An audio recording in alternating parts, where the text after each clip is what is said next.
शनिदेव महाराज की जय हो। आप सभी का मेरे चैनल पर हार्दिक अभिनंदन है। आज हम शनिवार व्रत कथा का श्रवण करेंगे। शनिवार की व्रत कथा को सुनने से और कहने से सारे दुख दूर हो जाते हैं। शनि की दशा को दूर करने के लिए यह व्रत किया जाता है। शनि स्रोत का पाठ भी विशेष लाभदायक सिद्ध होता है और जिस पर साढ़े साती की ढैया होती है उसको दूर करने के लिए भी शनिदेव की पूजा की जाती है। तो चलिए शुरू करते हैं शनिवार व्रत कथा। एक समय सूर्य, चंद्रमा, मंगल, बुध, बृहस्पति, शुक्र, शनि, राहु और केतु इन ग्रहों में आपस में झगड़ा हो गया कि हम सब में सबसे बड़ा कौन है। सब अपने आप को बड़ा कहते थे। जब आपस में कोई निश्चय न हो सका तो सब के सब आपस में झगड़ते हुए इंद्रदेव के पास गए और कहने लगे कि आप सब देवताओं के राजा हो, इसीलिए आप हमारा न्याय करके बतलाओ कि हम नौ ग्रहों में सबसे बड़ा कौन है। राजा इंद्र इनका प्रश्न सुनकर घबरा गए और कहने लगे कि मुझ में यह सामर्थ्य नहीं है जो किसी को बड़ा या छोटा बतलाऊं। मैं अपने मुख से कुछ नहीं कह सकता हूँ। हाँ, एक उपाय हो सकता है। इस समय पृथ्वी पर राजा विक्रमादित्य दूसरों के दुखों का निवारण करने वाला है, इसीलिए तुम सब मिलकर उन्हीं के पास जाओ, वही तुम्हारे दुखों का निवारण करेंगे। ऐसा वचन सुनकर सभी ग्रह देवता चलकर भूलोक में राजा विक्रमादित्य की सभा में जाकर उपस्थित हुए और अपना प्रश्न राजा के सामने रखा। राजा उनकी बात सुनकर बड़ी चिंता में पड़ गए कि मैं अपने मुख से किसको बड़ा और किसको छोटा बतलाऊं। जिसको छोटा बतलाऊंगा वही क्रोध करेगा।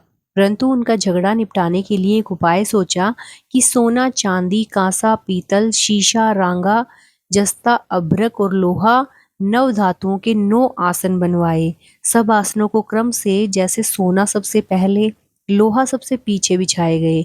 इसके पश्चात राजा ने सब ग्रहों से कहा कि आप सब लोग अपने अपने आसन पर बैठ जाइए। जिसका आसन सबसे आगे वह सबसे बड़े और जिसका आसन सबसे पीछे वह सबसे छोटा जानिए। क्योंकि लोहा सबसे पीछे था और वह शनिदेव का आसन था, इसीलिए शनिदेव ने समझ लिया कि राजा ने मुझको सबसे छोटा बना दिया है। इस पर शनि को बड़ा क्रोध आया और कहा कि राजा, तू मेरे पराक्रम को नहीं जानता। सूर्य एक राशि पर 1 महीना, चंद्रमा 2.25 महीना 2 दिन, मंगल 1.5 महीना, बृहस्पति 13 महीने, बुध और शुक्र 1 महीने, परंतु मैं एक राशि पर 2.5 अथवा 7.5 साल तक रहता हूँ। बड़े बड़े देवताओं को भी मैंने भीषण दुख दिया है। राजन सुनो, राम जी को 7.5 आई और वनवास हो गया। रावण पर आई तो राम और लक्ष्मण ने सेना लेकर लंका पर चढ़ाई कर दी, रावण के कुल का नाश कर दिया। हे राजा, अब तुम सावधान रहना। राजा कहने लगा, जो कुछ भाग्य में होगा देखा जाएगा। उसके बाद अन्य ग्रह तो प्रसन्नता के साथ चले गए, परंतु शनिदेव बड़े क्रोध के साथ वहां से सिधारे। कुछ काल व्यतीत होने पर जब राजा को 7.5 की दशा आई तो शनिदेव घोड़ों के सौदागर बनकर अनेक सुंदर घोड़ों के सहित राजा की राजधानी में आए। जब राजा ने सौदागर के आने की खबर सुनी तो अपने अश्वपाल को अच्छे अच्छे घोड़े खरीदने की आज्ञा दी। अश्वपाल ऐसी अच्छी नस्ल के घोड़े को देखकर और उनका मूल्य सुनकर चकित हो गया और तुरंत ही राजा को खबर दी। राजा उन घोड़ों को देखकर एक अच्छा सा घोड़ा चुनकर सवारी के लिए चढ़ा। राजा को घोड़े की पीठ पर चढ़ते ही घोड़ा जोर से भागा।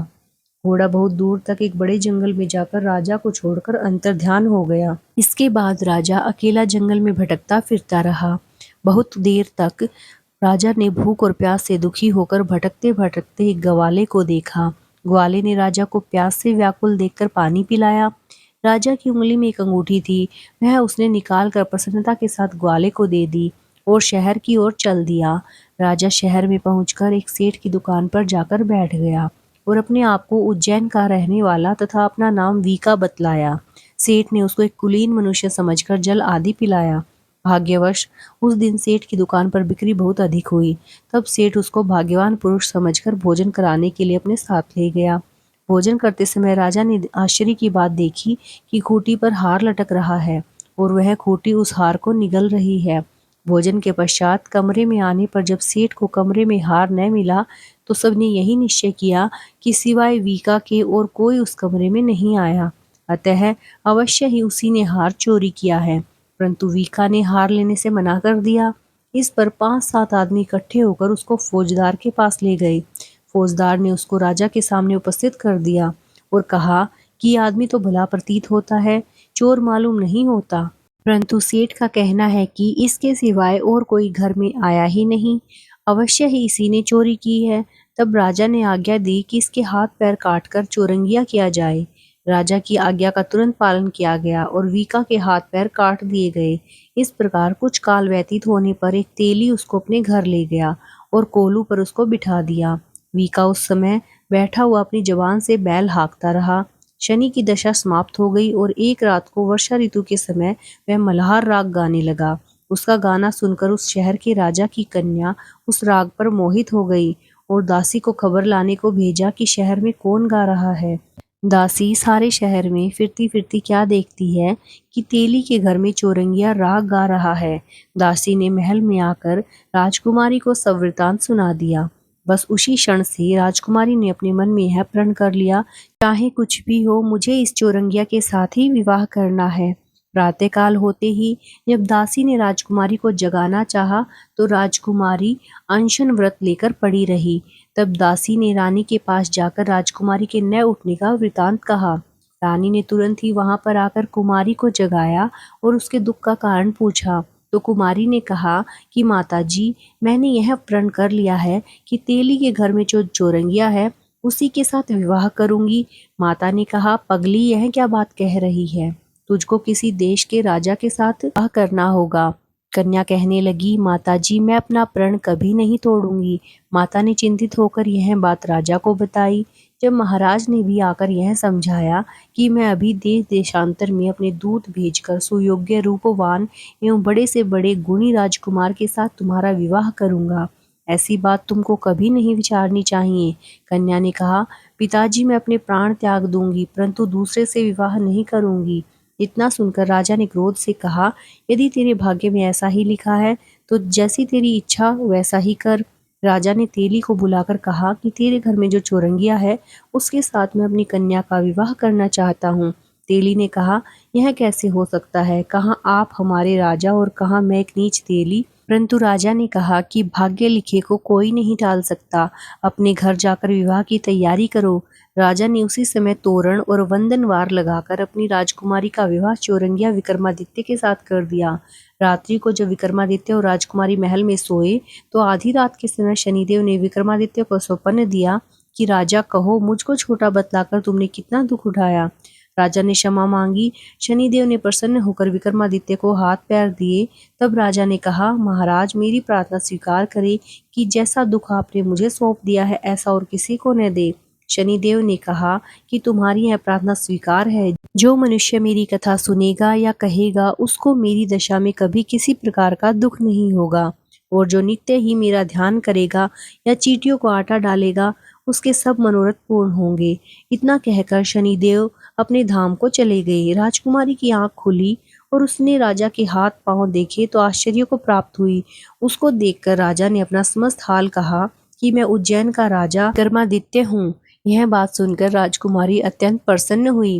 प्रातःकाल राजकुमारी से उसकी सखियों ने पूछा तो उसने अपने पति का समस्त वृतांत कह सुनाया। तब सब ने प्रसन्नता प्रकट की और कहा कि ईश्वर ने आपकी मनोकामना पूर्ण कर दी। जब उस सेठ ने यह सुना तो वह विक्रमादित्य के पास आया और राजा विक्रमादित्य के पैरों में गिरकर क्षमा मांगने लगा कि आप पर मैंने चोरी का झूठा दोष लगाया, अतः आप मुझको जो चाहे दंड दे। राजा ने कहा, मुझ पर शनिदेव का कोप था, इसी कारण यह सब दुख मुझको प्राप्त हुआ। इसमें तुम्हारा कोई दोष नहीं, तुम अपने घर जाकर अपना कार्य करो। सेठ बोला कि मुझे तभी शांति होगी जब आप मेरे घर चलकर प्रीति भोज करेंगे। राजा ने कहा, जैसी आपकी मर्जी वैसा करे। सेठ ने अपने घर जाकर अनेक प्रकार के सुंदर भोजन बनवाए और राजा विक्रमादित्य को प्रीति भोज दिया। जिस समय भोजन कर रहे थे एक अत्यंत आश्चर्य की बात सबको दिखाई दी।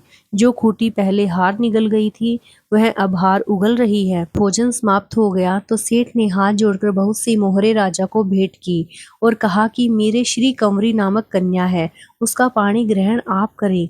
इसके बाद सेठ ने अपनी कन्या का विवाह राजा के साथ कर दिया और बहुत सा दान दहेज आदि दिया। इस प्रकार कुछ दिनों तक वहां निवास करने के पश्चात विक्रमादित्य ने शहर के राजा से कहा कि अब मेरी उज्जैन जाने की इच्छा है। फिर कुछ दिन के बाद विदा लेकर राजकुमारी मनभावनी, सेठ की कन्या श्री कंवरी तथा दोनों जगह के दहेज में प्राप्त अनेक दास दासी, रथ और पालकियों सहित विक्रमादित्य उज्जैन की तरफ चले गए। जब शहर के निकट पहुंचे और पुरावासियों ने राजा के आने का संवाद सुना तो समस्त उज्जैन की प्रजा अगवानी के लिए आ गई। तब बड़ी प्रसन्नता से राजा अपने महल में पधारे। सारे शहर में बड़ा भारी महोत्सव मनाया गया और रात्रि को दीपमाला की गई। इस दिन राजा ने शहर में यह सूचना कराई कि शनि देवता सभी ग्रहों में सर्वोपरि हैं। मैंने इनको छोटा बतलाया, इसी से मुझको यह दुख प्राप्त हुआ। इस कारण सारे शहर में सदा शनिदेव की पूजा और कथा होने लगी। राजा और प्रजा अनेक प्रकार के सुख भोगती रही। जो कोई शनिदेव की इस कथा को पढ़ता या सुनता है, शनिदेव की कृपा से उसके सब दुख दूर हो जाते हैं। जय शनिदेव महाराज की। आप सब पर शनिदेव की कृपा हमेशा बनी रहे। अगर आपको ये व्रत कथा अच्छी लगी है तो प्लीज़ मेरे चैनल को लाइक, सब्सक्राइब और शेयर कीजिए। ओम शुं शनिश्चराय नमः।